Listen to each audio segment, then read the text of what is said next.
తూర్పుగోదావరి జిల్లా గోకవరం మండలం శివరామపట్నం మల్లవరం గ్రామాల్లో చైతన్య రథంపై జగ్గంపేట నియోజకవర్గం టీడీపీ జనసేన బీజేపీ ఉమ్మడి అభ్యర్థి జ్యోతుల నెహ్రూ జగ్గంపేట నియోజకవర్గం జనసేన ఇన్ఛార్జ్ తుమ్మలపల్లి రమేష్తో కలిసి ఎన్నికల ప్రచారం నిర్వహించారు.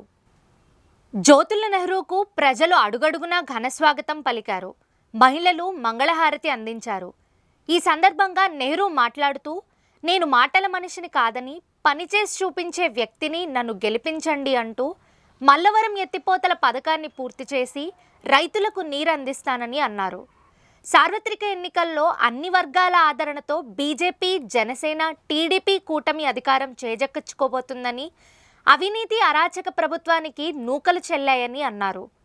ప్రజాప్రభుత్వం రానుందని పేర్కొన్నారు. రాష్ట్రాన్ని దివాలా తీయించిన వైసీపీ ప్రభుత్వం ప్రజా సునామీలో కొట్టుకుపోవడం తథ్యమన్నారు.